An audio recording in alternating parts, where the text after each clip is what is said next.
खोल दे पंख मेरे कहता है परिंदा, अभी और उड़ान बाकी है। जमीन नहीं है मेरी मंजिल, अभी पूरा आसमान बाकी है। अभी पूरा आसमान बाकी है। Welcome to real GK analysis YouTube channel. हाल ही में दोस्तों देश के प्रधानमंत्री ने कहा था कि आने वाले समय में देश में बहुत सारी वैकेंसियां आने वाली हैं और उन्होंने हर विभाग को काम पर लग जाने के लिए कह दिया था कि आप बताइए आपके विभाग में कितनी वैकेंसियां खाली हैं या कितनी जगह खाली हैं। तो उसी कड़ी में जो भारत का डाक विभाग है जिसे हम पोस्ट ऑफिस बोलते हैं, उन्होंने बताया कि हमारे यहाँ तो बम्पर वैकेंसियां हैं, लाखों पद हमारे यहाँ खाली पड़े हुए हैं और उन्होंने अपना नोटिफिकेशन पीएमओ को दे दिया है और उन्होंने भी अपना नोटिफिकेशन निकाल दिया है। तो आज हम इसी विभाग की भर्तियों के बारे में बात करेंगे कि पोस्ट ऑफिस में कितनी वैकेंसियां हैं, कौन से पद पर है, क्या क्वालिफिकेशन है, साथ ही सैलरी और पूरे इंडिया में किस सर्कल में कितनी नौकरियां निकली हुई हैं। तो चलिए हम शुरू करते हैं आज का इंटरेस्टिंग वीडियो। इसके पहले आप चैनल पर नए हो तो चैनल को सब्सक्राइब जरूर कर दें।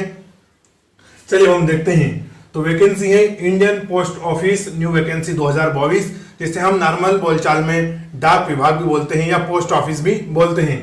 तो इसमें हम देख लेते हैं कि टोटल पोस्ट कितनी है। तो दोस्तों टोटल पोस्ट है 98,000 से अधिक। कितनी, एक बार रिपीट करूं, 98,000 से अधिक पोस्ट हैं, जिसमें टोटल इन्होंने 3 प्रकार की पोस्ट के बारे में बताया है। तो पहली हो जाएगी हमारी पोस्टमैन, दूसरी हो जाएगी मेल गार्ड और तीसरी है मल्टीटास्किंग। क्या है? मल्टीटास्किंग, जिसको हम एमटीएस भी बोलते हैं। साथ ही दोस्तों लोगों ने ऐसी भ्रांतियां बना ली थी कि वर्तमान के समय में इंटरनेट के युग में पोस्ट ऑफिस प्रासंगिक नहीं है, यानी कि पोस्ट ऑफिस का इतना काम नहीं है। लेकिन मैं आपको दोस्तों बता दूं, पोस्ट ऑफिस का आज भी काम उतना ही है जितना पहले था। यहाँ तक अभी इनका काम बढ़ गया है, क्योंकि आपको पता होगा कि शासन की अनेक प्रकार की योजना जैसे सुकन्या समृद्धि योजना, अटल पेंशन योजना सभी डाक विभाग के माध्यम से ही रन की जाती है। साथ ही इन्होंने अब खुद का पेमेंट्स बैंक भी खोल लिया है, Indian post office payments bank. तो अब तो इनका काम और बढ़ गया है। तो ऐसे में इनको वैकेंसी और काम करने वालों की लगातार जरूरत बढ़ती रहेगी। तो आप पोस्ट ऑफिस को बिल्कुल भी कम ना के कि इस विभाग का आप कोई प्रासंग नहीं है या कोई कार्य नहीं है। ये वर्तमान में बहुत ही महत्वपूर्ण विभाग है। मान लीजिए आपने एक पैन कार्ड बनवाया तो वो भी आपको डाक ऑफिस से आता है। किसी प्रकार का गवर्नमेंट डॉक्यूमेंट आपके पास आता है, आप इस भर्ती का ज्वाइनिंग लेटर देख लीजिए, वो भी आपके पास पोस्ट ऑफिस से आने वाला है। तो ऐसी भ्रांति नहीं बनाए कि पोस्ट ऑफिस वर्तमान में प्रासंगिक नहीं है। ठीक है, चलिए देखते हैं हम। या थोड़ी सी एक्स्ट्रा जानकारी थी क्योंकि लोगों के मन में ऐसी भ्रांतियां बन गई हैं, इसलिए मैंने आपको बताना उचित समझा। तो इसमें टोटल 3 प्रकार की वैकेंसियां हैं, पोस्टमैन, मेल गार्ड और मल्टीटास्किंग। चलिए देखते हैं अलग अलग वैकेंसियां। तो पोस्टमैन की है 59,099 पोस्ट। कितनी? अगेन रिपीट कर रहा हूं, 59,099 पोस्ट। मेल गार्ड की है 1445 पोस्ट और एमटीएस यानी कि मल्टीटास्किंग स्टाफ की वैकेंसियां हैं 37,539 और ओवरऑल देखें तो 98,000 पोस्ट हैं। चलिए पर पोस्ट के हिसाब से एज देख लेते हैं, क्योंकि हर पोस्ट के अलग अलग एज है, उम्र। तो पोस्टमैन के लिए है 18 से 27 वर्ष। कितनी? 18 से 27 वर्ष।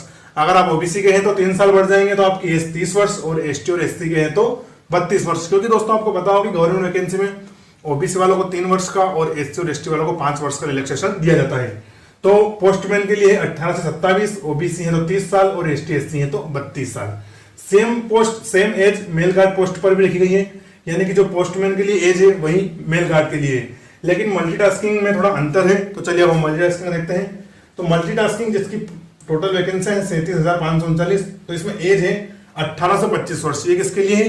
ये है जनरल वालों के लिए और ईडब्ल्यूएस वालों के लिए। अगर आप ओबीसी में हैं तो आपकी एज हो जाएगी 18 से 28 वर्ष और आप एसटी और एसटी में हैं तो 18 से 30 वर्ष, क्योंकि एज रिलैक्सेशन ने आपको पहले ही बता दिया है।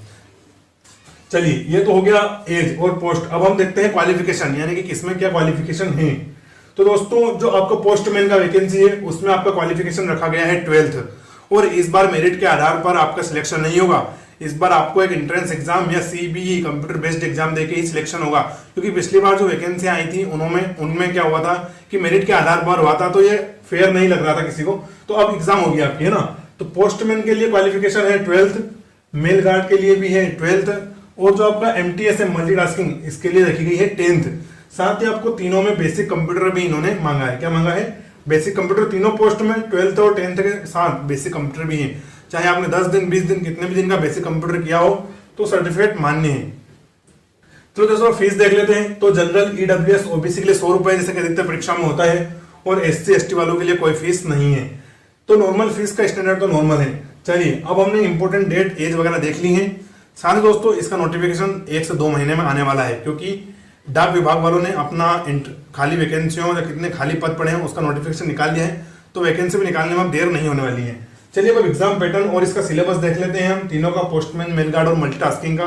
तो इसमें दोस्तों आपके टोटल 4 पेपर होने वाले हैं। कितने? 4। तो चलिए हम अलग अलग पेपर देख रहे हैं कि किस पेपर में कितने प्रश्न आएंगे और क्या सिलेबस है, सभी मैंने यहाँ पर मेंशन कर दिया है। साथ ही मैं आपको नेक्स्ट स्लाइड में बताऊंगा कि किस सर्कल में कितनी वैकेंसी है तीनों की।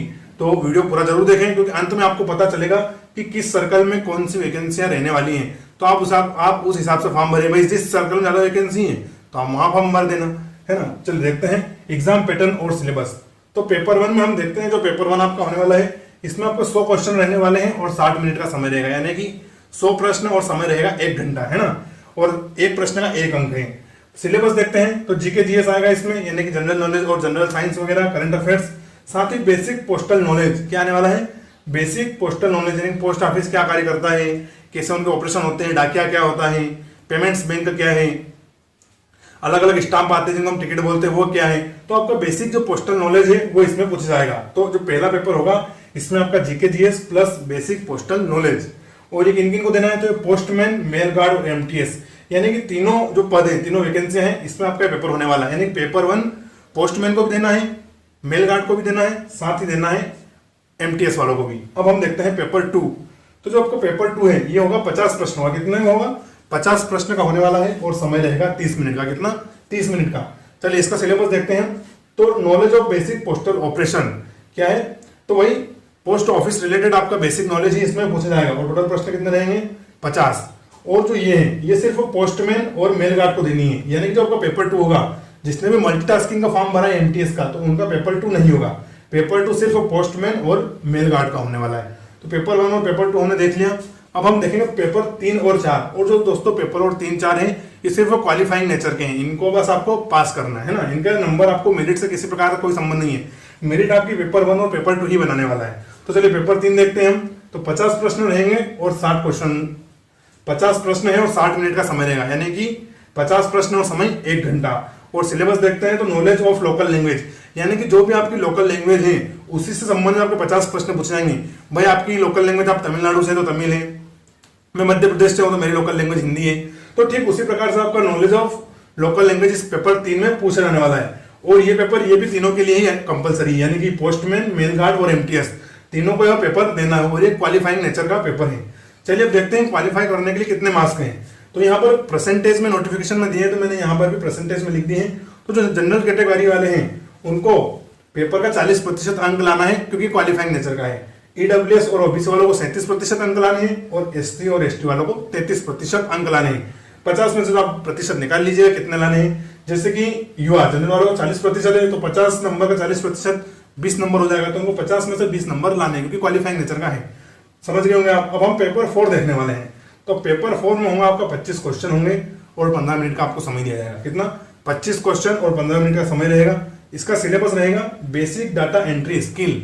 क्या है? बेसिक डाटा एंट्री स्किल, यही कंप्यूटर संबंधित आपको बेसिक नॉलेज होना चाहिए। थोड़ा बहुत डाटा एंट्री, कॉपी पेस्ट कैसे करते हैं, लाइनें कैसे बनाते हैं, एमएस वर्ड वगैरह, थोड़ा आपका बेसिक नॉलेज इसमें टेस्ट करेंगे वो लोग।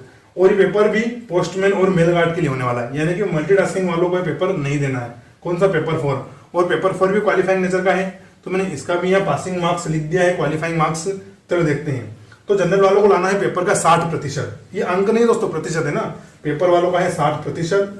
ईडब्ल्यूएस और ओबीसी वालों को भी 60%, यानी कि जनरल, ईडब्ल्यूएस और ओबीसी को 60% लाना है और एससी और एसटी वालों को लाना है 50%। तो दोनों पेपर क्वालिफाइंग नेचर के हैं, मेरिट से इनका कोई संबंध नहीं है। बस इन्होंने जितने पासिंग मार्क्स बताए हैं वो आपको लाना है। तो दोस्तों अब हम देखने वाले हैं सैलरी। तो सैलरी अच्छी रहने वाली है। पोस्टमैन की सैलरी रहने वाली 21,700 रुपए से शुरू होगी, आगे बढ़ेगी भी और आपको टीएडी अलाउंस जो भी मिलता है वो इसमें जुड़ जाएगा। और एमटीएस वालों की भी है 18,000 रुपए। कितनी? 18,000 रुपए।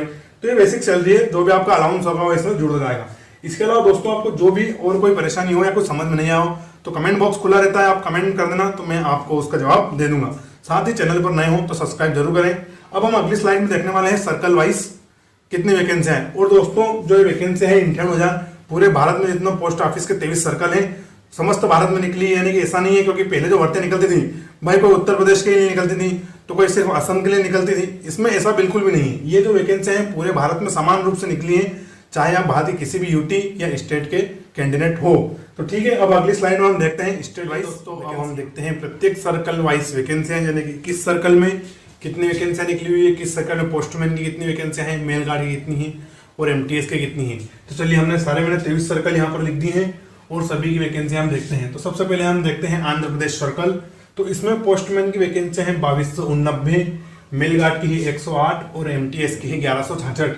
ठीक उसी प्रकार से असम सर्कल में पोस्टमैन की है 934, मेल गार्ड की 73 और एमटीएस की होने वाली है 747। छत्तीसगढ़ सर्कल अगर हम देखें तो 613, मेल गार्ड की 16 और एमटीएस की 346। दिल्ली सर्कल देखें जो कि हमारी राजधानी भी है तो पोस्टमैन की 2903, मेल गार्ड की 20 और एमटीएस की 2667। गुजरात के अगर हम देखें तो पोस्टमैन 4524 सॉरी, मेल गार्ड 74 यानी कि 74 और एमटीएस की देखें तो 2530। हरियाणा की अगर हम देखें तो पोस्टमैन की 1043, मेल गार्ड की 24 और एमटीएस की 818।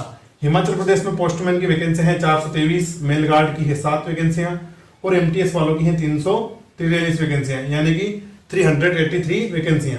बिहार वालों की देखें तो दोस्तों बिहार मेरा एक पर्सनल स्टेट मतलब बहुत ही फेवरेट स्टेट है। कभी हालांकि मैं बिहार नहीं आया हूँ लेकिन बिहारी लोग मुझे मन से पसंद है और बिहार राज्य मुझे काफी अच्छा लगता है। तो बिहार में पोस्टमैन की वैकेंसी है 1851, मेल गार्ड की है 95 और एमटीएस वालों के लिए है 1956। जम्मू कश्मीर की अगर हम बात करें तो पोस्टमैन की 395 है, इसमें मेल गार्ड की कोई वैकेंसी नहीं दी है और एमटीएस की है 401। झारखंड की हम बात करें अगर तो पोस्टमैन की है 889, मेल गार्ड की 14 और एमटीएस वालों की 16। 600 वैकेंसियां हैं। तो दोस्तों आप अपने सर्कल वाइज वैकेंसियां देख लें। साथ अगर आप जब फॉर्म भरें तो इसमें एक मेन तथ्य ये है कि आप फॉर्म तो किसी भी सर्कल में भर सकते हैं लेकिन उस सर्कल की आपको लोकल लैंग्वेज आना चाहिए। मान लो कि आप फॉर्म भरने चले गए उड़ीसा में चले गए और आपको वहां की लोकल लैंग्वेज जो कि उड़िया है वो पता नहीं है तो फिर आपको जो पेपर 3 और 4 होगा उसमें दिक्कत आ सकती है। इसलिए आप जब फॉर्म भरें तो ये सावधानी जरूर रखें कि जो आपकी लोकल लैंग्वेज है उसी सर्कल में फॉर्म भरें। जैसे कि अगर आप हिंदी भाषी हैं तो आप मध्य प्रदेश में फॉर्म भर सकते हैं, उत्तर प्रदेश में भर सकते हैं, साथ ही आप हरियाणा में भर सकते हैं, दिल्ली में भर सकते हैं, छत्तीसगढ़ में भर सकते हैं, बिहार में भर सकते हैं। तो उसी प्रकार से आपकी लोकल लैंग्वेज का जरूर ध्यान रखें वरना आपको प्रॉब्लम आ सकती है। जैसे कि वही महाराष्ट्र तो इसकी लोकल लैंग्वेज मराठी है तो फिर आपको फॉर्म भरने में जो आपको पेपर 3rd होगा तो मुश्किल होगा। तो इसलिए आपकी जो लोकल लैंग्वेज है उसी के अनुसार प्रीफर करें। वैकेंसियां वगैरह को ध्यान नहीं दे कि आपने मालूम पड़ा कि महाराष्ट्र में सबसे ज्यादा वैकेंसियां हैं तो चलो महाराष्ट्र में फॉर्म भर दिया हो, जब फिर आपकी लोकल लैंग्वेज टेस्ट होगा तो मराठी आपको अगर नहीं आती तो फिर आपके लिए दिक्कत होने वाली है। इसलिए आप लैंग्वेज का जरूर ध्यान रखें क्योंकि इसमें लैंग्वेज बैरियर है ना। चलिए हमने झारखंड तो देख लिया था, हम देखते हैं कर्नाटक। तो कर्नाटक में टोटल पोस्टमैन की वैकेंसी है 3887, मेल गार्ड की 90 और इसकी रहने वाली है एमटीएस वालों की 1754। केरल देख लेते हैं हम जिसकी लोकल लैंग्वेज मलयालम है। तो केरल तो पोस्टमैन की वैकेंसी है 2930, एमजी यानी कि मेल गार्ड की है 74 और एमटीएस वालों की होने वाली है 1424। चलिए अब कुछ और सर्कल देखते हैं। तो अब देखते हैं मध्य प्रदेश सर्कल। तो पोस्टमैन की 2062 वैकेंसियां हैं, मेल गार्ड की 52 वैकेंसियां हैं और एमटीएस की 1268। दोस्तों अगर बारीक फॉन्ट है आपको पढ़ने में दिक्कत हो रही हो और आपको इसका अगर स्क्रीनशॉट लेना हो तो आप वीडियो क्वालिटी 360 पे कर लें। कितने में 360 पर तो आपको आसानी दिख जाएगा क्योंकि 23 सर्कल है इसलिए मैंने अक्षर बारीक लिखे तो आप वीडियो की क्वालिटी बढ़ा लें, है ना। चलिए महाराष्ट्र देखते हैं। सबसे ज्यादा वैकेंसी अगर इसमें है तो वो है महाराष्ट्र में। देख लेते हैं पोस्टमैन में ही 9884 वैकेंसियां। कितनी? 9884 वैकेंसियां। मेल गार्ड में 147 और एमटीएस में आप देख सकते हैं बम्पर वैकेंसी है तो 5478। अगर ओवरऑल बात करूं तो महाराष्ट्र में 15,000 से भी अधिक वैकेंसियां हैं तो अब महाराष्ट्र वालों के लिए काफी फायदेमंद होने वाला है। फिर है ओडिशा। तो ओडिशा में पोस्टमैन की 1532, मेल गार्ड की 70 और एमटीएस वालों की 881। फिर हम देखते हैं पंजाब प्रोविंस या पंजाब राज्य। तो पंजाब में है पोस्टमैन के लिए 1824, मेल गार्ड के लिए है 29 और एमटीएस वालों के लिए रहने वाली है 1878। राजस्थान वालों देखते हैं। तो राजस्थान भी एक मेरी बहुत फेवरेट स्टेट है क्योंकि वहां पर केले वगैरह है और केले मुझे बहुत पसंद है। तो राजस्थान में बहुत अच्छा स्टेट है। तो पोस्टमैन में 2135, मेल गार्ड की है 63 और एमटीएस की 1336। पश्चिम बंगाल की हम देखें अगर तो पोस्टमैन की हो जाएगी 5231, मेल गार्ड की 155 और एमटीएस की हो जाएगी 3744। उत्तराखंड का अगर देखें तो पोस्टमैन 674, मेल गार्ड 8 और एमटीएस वाले की हो जाएगी 399। साथ ही दोस्तों आप वीडियो किस सर्कल से देख रहे हैं ये भी कमेंट करके जरूर बताएं कि आप वीडियो किस सर्कल से देख रहे हैं 23 सर्कल में से, तो मुझे बहुत अच्छा लगेगा, है ना। फिर हम देखते हैं तेलंगाना। तो तेलंगाना में पोस्टमैन की वैकेंसी है 1533, मेल गार्ड की है 82 और एमटीएस की 878। तमिलनाडु की बात करें तो पोस्टमैन में है 6130, मेल गार्ड में है 128 और एमटीएस में है 3361। उत्तर प्रदेश की बात करें तो 4992 पोस्टमैन की वैकेंसियां हैं, मेल गार्ड की 116 और 3911 है एमटीएस वालों की। और उत्तर पूर्वी राज्य यानी कि जो भारत के राज्य है उत्तर पूर्वी, जिसमें मेघालय, मिजोरम, त्रिपुरा, नागालैंड, अरुणाचल प्रदेश और सिक्किम वगैरह आते हैं। तो उत्तर पूर्वी राज्य, हालांकि सिक्किम उत्तर पूर्वी राज्य का हिस्सा नहीं है, लेकिन उन सभी को इसमें इन्होंने शामिल किया है। तो वहां पर उत्तर पूर्वी राज्य में पोस्टमैन की वैकेंसी है 581 और एमटीएस की वैकेंसी है 358 और मेल गार्ड की वहां पर कोई वैकेंसी नहीं है। तो अगर आप स्क्रीनशॉट लेना चाहें तो ले सकते हैं, मैं हट गया हूं। यह सारी मैंने स्टेट वाइज वैकेंसी आपको मेंशन कर दी हैं। साथ ही आपको चैनल को सब्सक्राइब जरूर करना है और वीडियो अपने अधिक से अधिक दोस्तों के साथ शेयर भी करना है। तो वीडियो यहीं तक था। जब भी इसका फ्रेश नोटिफिकेशन आएगा जिसमें पूरी डेट वगैरह डिटेल आ जाएगी तो मैं आपको जरूर वीडियो ला दूंगा सबसे पहले। और ऐसे ही नोटिफिकेशन पाने के लिए चैनल को सब्सक्राइब जरूर करें। वीडियो यहीं तक था। पूरा देखने के लिए थैंक यू। जय हिंद।